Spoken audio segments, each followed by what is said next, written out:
Good day, everyone. My name is HEI Man, and I am the Advanced Practice Nurse in Medical Department.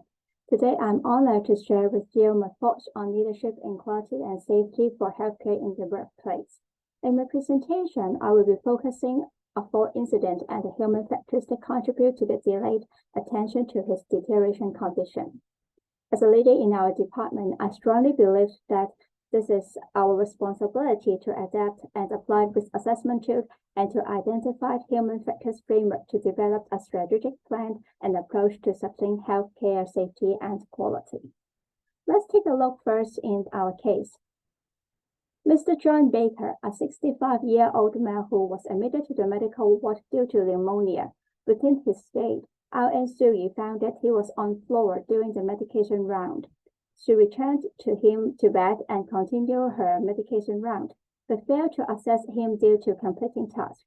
During handover to the night shift nurse, she just gave a brief report to all patients, including Mr. Baker. And the next morning, the night shift team leader reported that Mr. Baker's condition has deteriorated, and on-call medical staff was called to assess Mr. Baker. It was found that he had bruise on his right chest, and chest X-ray showed fracture risk. Upon analyzing this case, we can identify several human factors that contribute to the delayed attention to Mr. Baker's deterioration condition. This factor includes conflicting priorities that lead to the nurse's failure to assess the patient, inadequate handover communication of the day and the night nurse, lack of situation awareness and attention to fall, and failure to adhere standard policy and protocols. As a leader, it is our responsibility to adapt and apply risk assessment and management tools. One such tool is bow-tie method, which we can use to identify and mitigate risk in a proactive manner. The bow-tie method is a visual and practical risk assessment tool that can help us to understand the cause and effect relationships of potential hurts in a particular condition. In the case of Mr. Baker, the bow-tie method can help us to identify the potential cause and consequences of his fall and subsequent injuries. First, we can identify the hazards of Mr. Baker's fall, which can cause physical harm and injury. The potential cause of his fall can include his medical condition, medication side effect, environmental hazards, or staff negligence. The potential consequences of the fall may cause physical injury, psychological trauma, or even death. Next, we can identify the preventive and mutative barriers to prevent or minimize the likelihood and severity of the hazard. Preventive barriers can include measures such as regular patient assessment, fall prevention protocols, staff training and education, and environmental safety checks. Mitigative barriers can include measures such as effective response to the fall incident, appropriate medical treatments, and communications with patients and his family.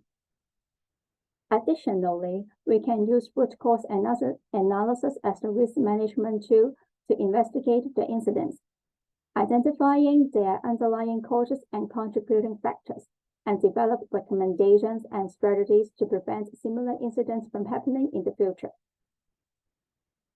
By adapting the RCA together with the human factor frameworks, strategic plans can be developed to sustainable healthcare safety and quality.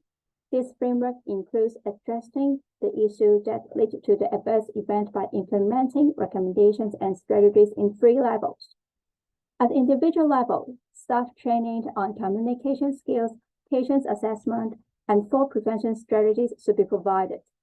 Incident management and stress management training to staff like SUI should also be provided.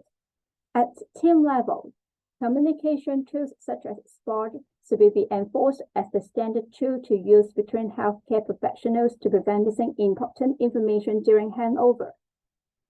At organization level, mechanisms of incident reporting should be reinforced. Regular audits, incident reporting, and staff feedback to monitor and evaluate the effectiveness of action plans.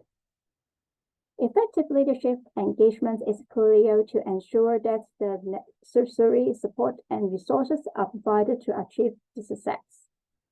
In conclusion, the healthcare Industry must prioritize quality and safety to provide the best care possible for our patients.